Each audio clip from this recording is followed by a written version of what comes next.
নমস্কার, নিউজ ভ্যানগার্ডের এক নজরে 25-এ আপনাদের প্রত্যেককে স্বাগত। আপনাদের সঙ্গে রয়েছে এই মুহূর্তে আমি দিয়া। চোখ রাখছি আজকের কিছু গুরুত্বপূর্ণ খবরের দিকে। 26/11 মুম্বাইয়ের তাজ হোটেলে সন্ত্রাসবাদী হামলায় নিহত শহীদ জওয়ানদের শ্রদ্ধা জানিয়ে অসম রাইফেলস ও স্থানীয় যুবকদের উদ্যোগে ফিট ইন্ডিয়ার বার্তা নিয়ে আগরতলা থেকে অসমের শিলচর পর্যন্ত চলছে বাইসাইকেল র্যালি। 5 জন সাধারণ যুবক সহ এই র্যালিতে রয়েছেন মোট 11 জন।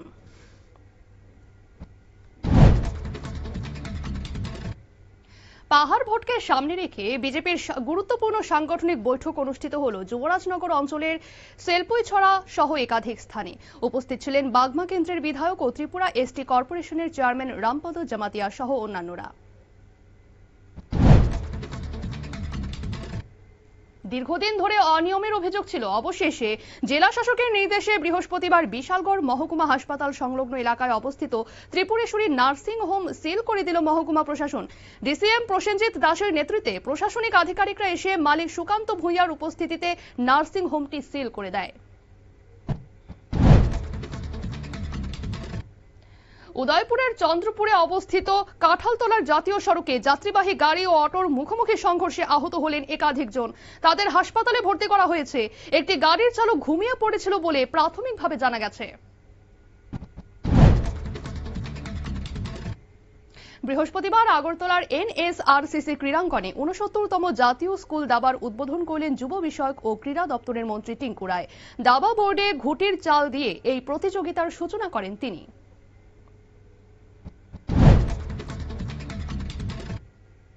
কৃষি ও কৃষক কল্যাণ দপ্তরের উদ্যোগে আগরতলার বাধারঘাটে অবস্থিত প্রগিনী অর্চার্ডে দুদিনব্যাপী রাজ্যভিত্তিক কমলা উৎসবের সূচনা করলেন কৃষিমন্ত্রী রতনলাল নাথ। পাশাপাশি উদ্বোধন করলেন পুষ্প উদ্যানেরও। উপস্থিত ছিলেন বিধায়ক মীনা রানী সরকার সহ অন্যান্যরা।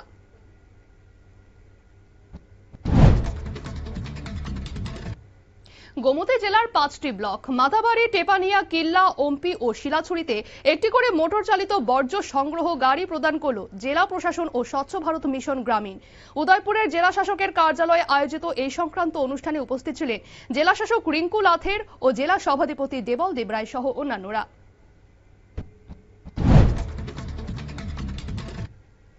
দা হোপ বেসরকারি হাসপাতালের উদ্যোগে সাবরুমের মনুবাজার গ্রামীণ হাসপাতালের অধীনস্থ পশ্চিম হরিণায় অবস্থিত আয়ুষ্মান আরোগ্য মন্দিরে বিনামূল্যে চক্ষু চিকিৎসা শিবির অনুষ্ঠিত হল।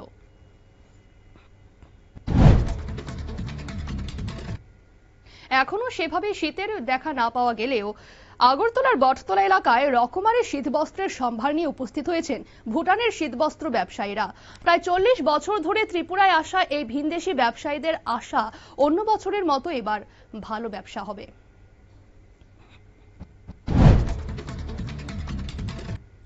বিজেপি সুরমা মন্ডল কমিটির উদ্যোগে ধলাই জেলার কমলপুর মহকুমার সুরমা বিধানসভা কেন্দ্রের সালেমা কমিউনিটি হলে এক দিবসীয় কর্মী প্রশিক্ষণ শিবির অনুষ্ঠিত হল।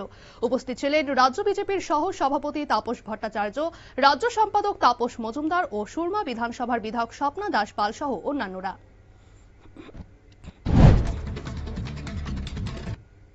কৈলাসহরের চণ্ডীপুর ব্লকের ফুলতলি গ্রামে 19 নভেম্বর বৈদ্যুতিক চুরি রোধে রুটিন পরিদর্শনে গিয়ে দুষ্কৃতীদের প্রাণঘাতী হামলার শিকার হয় বিদ্যুৎ দপ্তরের ভিজিলেন্স টিম।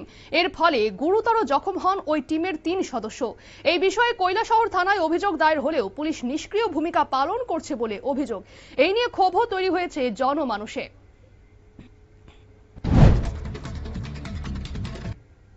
পূর্ব আগরতলার সুভাষনগর এলাকার এক গৃহবধূকে খুনের অভিযোগকে কেন্দ্র করে বৃহস্পতিবার লঙ্কা কাণ্ডের সৃষ্টি হয়েছিল আগরতলার আইজিএম হাসপাতালে। মৃতার পরিবারের অভিযোগের তীর শ্বশুর বাড়ির লোকেদের বিরুদ্ধে। এই ঘটনাকে কেন্দ্র করে হাসপাতালে দুপক্ষের মধ্যে তুমুল মারামারি হয়। এর জেরে জখম হয়েছে মৃত গৃহবধূর স্বামী। খবর পেয়ে ঘটনাস্থলে গিয়ে পরিস্থিতি নিয়ন্ত্রণে আনে আগরতলার পশ্চিম থানার পুলিশ।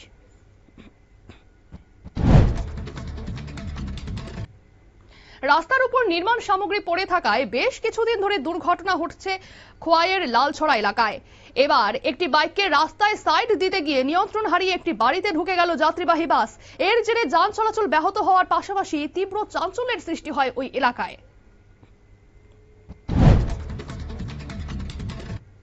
সাবরুমের মেলার মাঠে আয়োজিত দ্বিতীয় পূর্ণেন্দু স্মৃতি ক্রিকেট টুর্নামেন্টে চ্যাম্পিয়ন হলো সাবরুম বাজার কমিটি।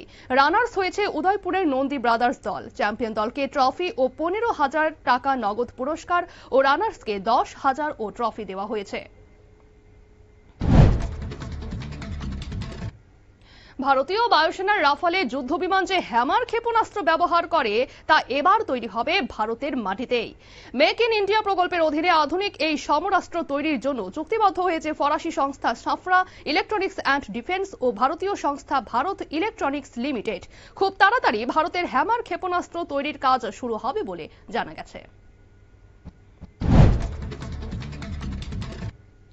অন্ধ্রপ্রদেশের জঙ্গলে মাধবী হিদমার মৃত্যুর পর থেকে মাওবাদীদের মধ্যে ফাটল দেখা দিয়েছে। একদল আত্মসমর্পণ করে সমাজের মূল স্রোতে ফিরতে চাইছে, অন্যদিকে আরেক দল শেষ নিঃশ্বাস পর্যন্ত লড়াই করতে চাইছে। এই টানাপোড়েনের মাঝেই ফের ছত্তিশগড়ের বিজাপুর জেলায় 13 জন মহিলা সহ অস্ত্র সমেত আত্মসমর্পণ করল 43 জন মাওবাদী।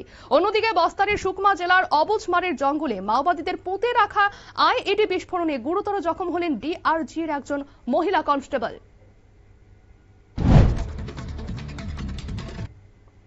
পাকিস্তানের গুপ্তচর সংস্থা আইএসআই এর হয়ে কাজ করার অভিযোগে হরিয়ানার নুহ শহর থেকে 20 কিলোমিটার দূরে অবস্থিত খড়কুড়ি গ্রাম থেকে গ্রেফতার হলো এক আইনজীবী।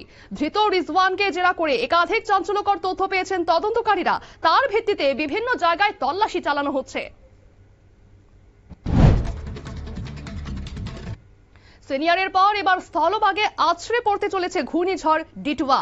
দক্ষিণ পশ্চিম বঙ্গোপসাগরে তৈরি হওয়া এই ঘূর্ণিঝড়টির আগামী 30 নভেম্বর রবিবার দক্ষিণ অন্ধ্রপ্রদেশ উপকূল, উত্তর তামিলনাড়ু ও পুদুচেরিতে আছড়ে পড়ার সম্ভাবনা।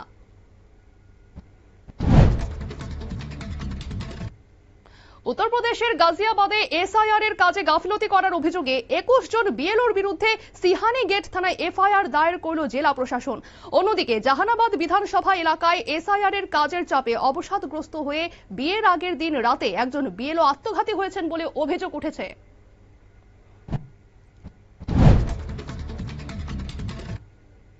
এসআইআর প্রক্রিয়ার অপব্যবহার করে অসমের মুখ্যমন্ত্রী হেমন্ত বিশ্ব শর্মা ভিন রাজ্যের বিজেপি কর্মীদের নাম ভোটার তালিকায় ঢুকিয়ে অসমীয়দের ভোটের ক্ষমতা কমাচ্ছেন। বৃহস্পতিবার সাংবাদিক বৈঠক করে এই অভিযোগে করলেন অসমের কংগ্রেস সভাপতি সাংসদ গৌরব গগৈ। তার অভিযোগে কেন্দ্র করে শোরগোল তৈরি হয়েছে অসমের রাজনৈতিক মহলে। ভোটার তালিকায় বিশেষ নিবিড় সংশোধন নিয়ে সুপ্রিম কোর্টে একাধিক মামলা হয়েছে। ডিসেম্বরের 2 তারিখ সেই সব মামলার শুনানি হবে সুপ্রিম কোর্টের ডিভিশন বেঞ্চে। এখন দেখার ওই দিন কি নির্দেশ দেয় দেশের সর্বোচ্চ আদালত। নয়াদিল্লিতে আয়োজিত মেগা নিলামের মঞ্চ থেকে জানিয়ে দেওয়া হলো 2026 সালের মহিলা প্রিমিয়ার লিগের ক্রীড়াসূচি। মহিলা ক্রিকেটের এই গুরুত্বপূর্ণ প্রতিযোগিতা শুরু হবে 9 জানুয়ারি আর ফাইনাল 5 ফেব্রুয়ারি। ঘরের মাঠে 2টি ম্যাচের টেস্ট সিরিজে দক্ষিণ আফ্রিকার কাছে খুব লজ্জাজনকভাবে হোয়াইট ওয়াশ হয়েছে টিম ইন্ডিয়া। ভয়াবহ এই ফলাফলের পরেও হেড কোচ গৌতম গম্ভীরকে দলের দায়িত্ব থেকে সরানোর কোনো পরিকল্পনাই নেই বিসিসিআই এর। সব জল্পনা উড়িয়ে বোর্ড সচিব দেবজিৎ সাইকিয়া জানিয়েছেন, বিসিসিআই তাড়াহুড়ো করে কোনো সিদ্ধান্ত গ্রহণ করে না।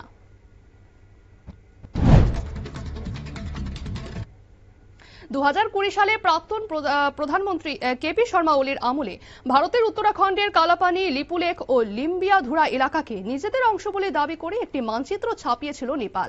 বিষয়টি নিয়ে টানাপোড়েন এখনো মেটেনি।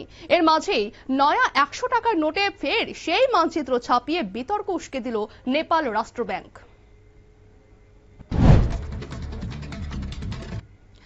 পদে বসার পরে প্রথম বিদেশ সফর ইসলামিক সংস্কৃতির অন্যতম পৃষ্ঠপোষক হিসেবে পরিচিত তুরস্ক দিয়ে শুরু করলেন পোপ চতুর্দশ লিও। 4 দিনের সফরে তুরস্কের প্রেসিডেন্ট তাইপে এরদোগান ছাড়াও বিভিন্ন ধর্মীয় নেতার সঙ্গে দেখা করার কথা পোপের। আর রবিবার তুরস্ক সফর শেষে তিনি পৌঁছে যাবেন আরব দুনিয়ার সবচেয়ে বেশি খ্রিস্টান জনবসতির দেশ লেবাননে।